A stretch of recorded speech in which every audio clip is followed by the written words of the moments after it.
Well now, my drowsy little dreadheads, I hope you packed your nightlight, because tonight's tale is a real sleeper hit that'll have you wishing you never took that midnight gig. You see, some jobs are simple: watching, waiting, obeying the rules, all for a paycheck. But beware, sometimes the simplest jobs come with the darkest catches. We call this one Do Not Disturb. Trevor Langston had been scraping by for months. He had taken jobs like this before, hopping from one to another, odd hours and locations, vague instructions, always a little sketchy. He had accepted a lot of strange jobs through the gig app, but this one stood out the moment it landed in his inbox. Overnight private monitoring, $800 flat rate, no experience necessary. Required non-disclosure agreement, no revealing names, no hint of location. Do not interact with client. Do not photograph the facility. Observe and notate hourly. Stay until relieved. It was vague, but it was also $800 for one night. The pay was good. Better than good. He clicked accept. 15 minutes later, he got a text, a PDF title, agreement, NDA, contract / observation protocol. It was 30 pages long, half redacted and riddled with legalese. He skimmed, signed, sent it back. At 9:37 p.m., a black car picked him up. He could feel that anxious tingle in the base of his spine, the kind of feeling you get before a bad decision or a sharp fall. The ride was silent. The driver didn't speak. Trevor tried to make small talk but got no response. He stared out the window at the dark warehouses blurring past. They exited the highway and crept through an industrial graveyard on the edge of town. Trevor wasn't superstitious. He was practical. Nervous, yes, but practical. When he arrived, the moon had mostly disappeared behind slate gray clouds. The warehouse looked dead from the outside, just another derelict hunk of concrete, crouching in a forgotten stretch of the industrial district, like a forgotten bunker. No signage, its peeling paint and cracked windows swallowing even the narrowest bits of light. The large rusted door creaked as it swung open. A short, gruff man in a white coat stood waiting in the shadows, gestured him inside. You the sitter? The man asked without ceremony. That's me. Follow me, he said. The hallway smelled like freezer burn and copper. They descended a flight of metal stairs that echoed with each step. They moved through a maze of covered crates, machinery, and thick shadows. Pipes overhead groaned softly, as if they disapproved. The basement was a cavern of cold concrete, not just the bite of a poorly insulated room, but something colder. It slithered beneath the skin like a forgotten fear, the kind that coiled itself in the deepest part of your chest and never quite loosened. At the bottom, a reinforced door with a keypad lock. The man was all angles and shadows, voice clipped and low, like he didn't want the building to hear. He handed Trevor a clipboard and a ballpoint pen, a dented thermos, and a walkie-talkie. The rules are simple. No phones, no photos, no questions. You stay in the room. You don't leave. You observe and notate every hour. Log any changes, movements, sounds. Do not speak to the client. Do not touch the client. Do not lift the sheet. You do not intervene. Understood? Yeah.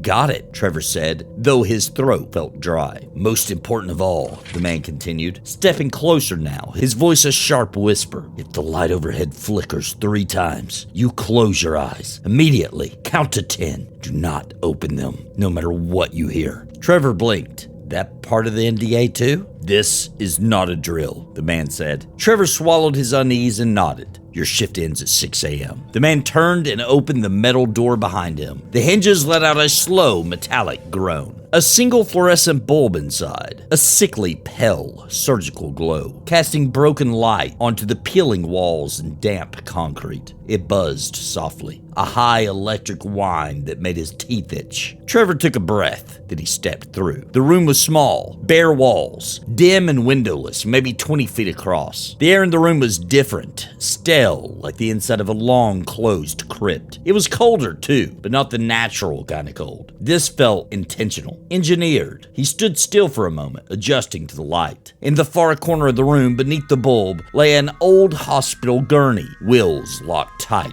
On it, a figure, still, long, covered in a coarse, tattered sheet, a mere whisper of movement. The silhouette warped and stretched in ways that hurt the eye. Only a pale arm jutted out, limp with skin that didn't quite look right. Rubber-like, not cadaverous, not living, something in between. Trevor's breath caught when he saw the shape beneath. Its body was odd, limbs elongated and curved unnaturally. The outline was too slender. The sheet was stained in places with something dark and sticky. "You'll stay here until morning," the man said. And with that, the man slipped away, the door locking behind him with a hollow clang. Despite the room's chill, a faint wetness hung in the air. He glanced over at the gurney again. The fingers had curled slightly. He hadn't looked away for more than a second, but they'd changed. Not dramatically, just a soft curl, like sleeping hands tightening in a dream. Trevor sat still, waited. He swallowed hard, eyes darting, sat his thermos down, and did his best to settle in for the night.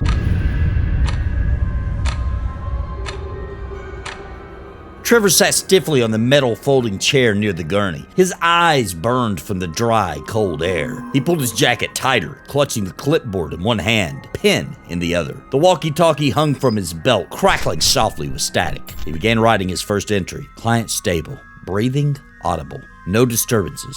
Room temp cold. The silence was the worst part. Not just silence. Pressure, like the air was holding its breath with him, like the room itself was watching. He leaned forward slightly. The figure under the sheet was so much larger than it should have been. It was bewildering. Spine arched slightly, like it was coiled. Ready. He tried not to think about it. He noted carefully and shifted in the chair. It creaked louder than he liked. Thought he heard something underneath the sheet. A sound like a breath held in water. No, too soft, too wet. He sat still, hand frozen over the clipboard. The light flickered once. Trevor's blood ran cold. He waited. The light steadied. He looked down at the form again. It hadn't moved, but he felt something in the air shift, like it had turned toward him without warning. He didn't write that part down. He uncapped the thermos, black coffee, bitter, still warm.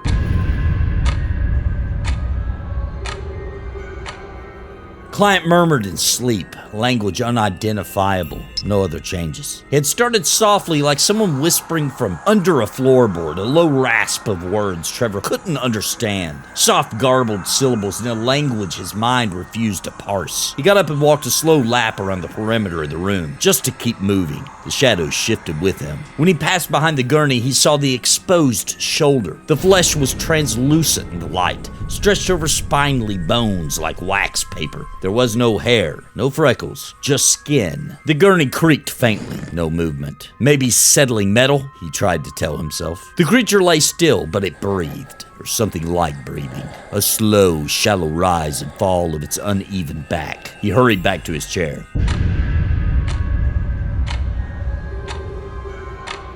Client levitated approximately 3 feet from gurney for almost 3 seconds. No light disturbances, Trevor wrote with a shaking hand. Trevor rubbed his eyes for a full minute before writing that one down. It had happened gradually, so slow he thought he was hallucinating. The gurney groaned, but it didn't move. But the entire mass beneath the sheet rose off of the surface, as though gravity had taken a break. No sound, no struggle, just up, then down. Just lifted, weightless, like a nightmare barely tethered to the waking world, then settled. Trevor stared at the sheet for 10 minutes without blinking. The figure hadn't moved since. He scratched the back of his hand so hard it bled. The light swayed above, casting long shadows on the concrete walls, but no flicker, not this time. The smell grew sour, like rot buried deep in the walls. The shadows thickened, curling toward the gurney like smoke. The gurney creaked once more. This time, it was slower, more deliberate. Trevor stiffened. He leaned forward slightly, eyes locked on the sheet. But this time, Nothing. Noted. The clock on the wall ticked down. His breath came out in frosty clouds. The room was utterly silent, save for the buzzing bulb and his own uneasy breathing as he resettled into the stiff metal chair. He took a sip from his thermos, already half gone. His eyelids not far behind.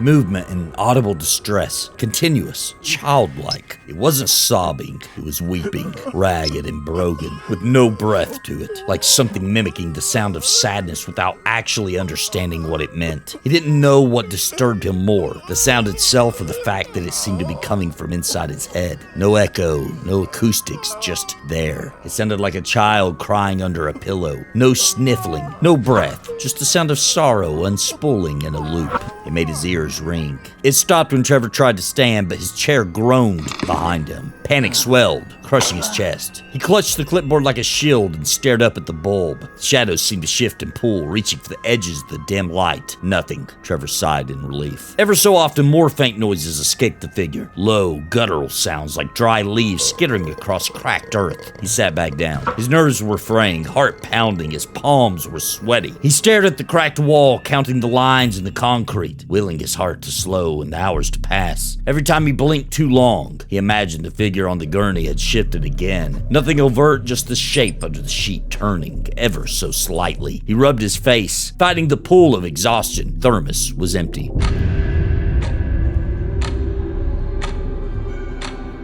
He nodded off. Not for long, maybe 10 minutes. His head snapped up. He awoke to find the clipboard on the floor, the walkie-talkie buzzing faintly, and the figure also sitting up, still facing away. But the gurney was closer, not by much, just a few inches. But the wheels had dragged lines into the dust-caked floor. It had moved toward him. Trevor's heart stopped. Panic bloomed in his chest. He stared at the shape, now swaying slightly, back still turned. He radioed in, whispering. No response, only static. The creature began shifting, his twisted spine arching impossibly, arms longer than they should have been, shoulders twitching in small spasms. Its head tilted, listening. The bulb flickered once, twice. His vision blurred. His hands shook as he scribbled. Client upright. Light flickered twice. A sudden third flicker made him slam his eyes shut. This is not a drill, he muttered under his breath, voice shaking. Trevor squeezed his eyes shut. His skin crawled. He gripped the armrest until his knuckles widened. 1, 2, 3, 4. In the dark behind his eyelids, he heard something drag across the floor. Then footsteps, soft, bare, like wet soles on cold concrete. A dragging noise, a chair scraping,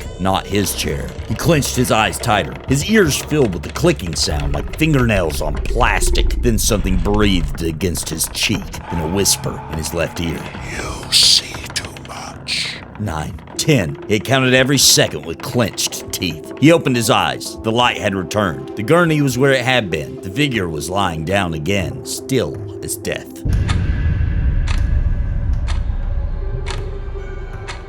He wanted to leave, to run, but the thick, steel door was sealed tight. He was trapped. He walked to the door, pounded, screamed into the walkie. No answer. And then he heard the squeak of the gurney wheels. He turned back and found that the gurney had moved again. Not far, just a foot to the left, but its wheels were still locked, and something wet trailed behind it. Not blood, not exactly. It smelled like rot, but sweeter, like syrup. But again, no movement from the client. The silence that followed felt suffocating. Trevor could no longer deny the creature was more than a sleeper. It was something else. He rubbed his arms for warmth. The bulb overhead buzzed louder now, like it was angry. His eyes were bloodshot, his movements jittery. Sweat slicked his brow despite the cold. He did not update the clipboard.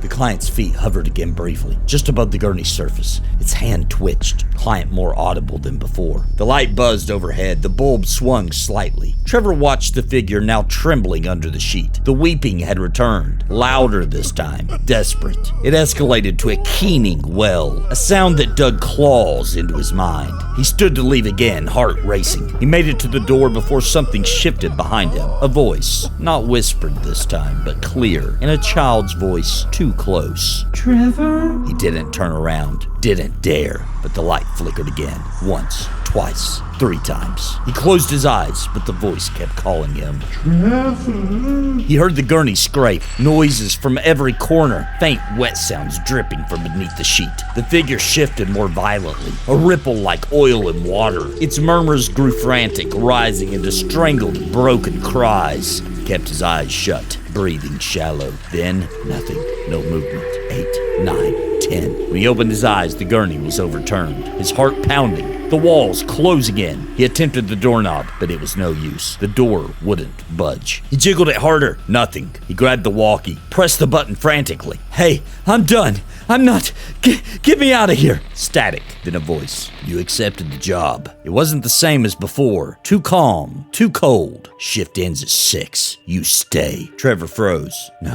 No, screw that. I'm leaving now. He stumbled backwards blindly, knowing the creature was watching his every move, its eyes on him. Unseen, unblinking, he felt it. But then a sound behind him, a click, and the door opened. Before he could react, strong hands, cold and merciless, grabbed him from the shadows. He struggled, but the grip was unyielding. Another man with a syringe and a set of restraints also entered. He tried to fight them, but they were calm, patient, as if they'd done this before. In moments, Trevor found himself strapped to a gurney, much like the one he had been watching. The straps bit into his wrists and ankles. The same gray sheet was pulled up over his legs. His breath hitched as his eyes fluttered, panic rising. He tried to scream, but no sound came. They rolled him over directly where the client had been. The gurney creaked softly beneath him. He twisted, thrashed. "Please, don't! You don't understand! I can't stay here! I can't!" But the voices were fading now. The figures retreating quickly back into the shadows, closing the door behind them. The light above him flickered once, twice. The clock, 5:59 a.m. But there was a sound behind him. Not footsteps, not voices. Breathing. No, moving.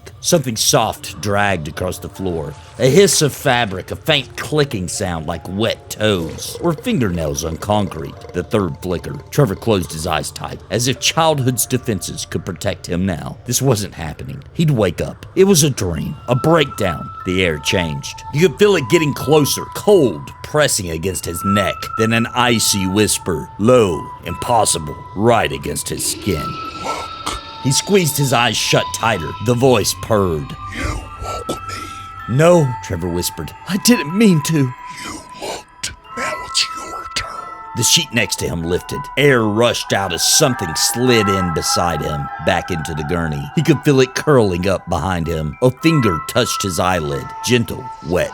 Look at me. A silent scream trapped in his throat. The creature's elongated fingers pried his eyelids apart. His eyes snapped open in a haze. And when he finally met those hollow eyes beneath the sheet, Trevor's new shift began. His body lay still on the gurney now, eyes wide and unblinking, lips parted in a silent scream he'd never finish. Across the room, the door opened once more. Another gig worker stepped in, someone younger, confused, clipboard in hand, blinking in the harsh light. The figure on the bed didn't stir, not yet, but the air was already thick and cold, and something beneath the sheet had just started to weep.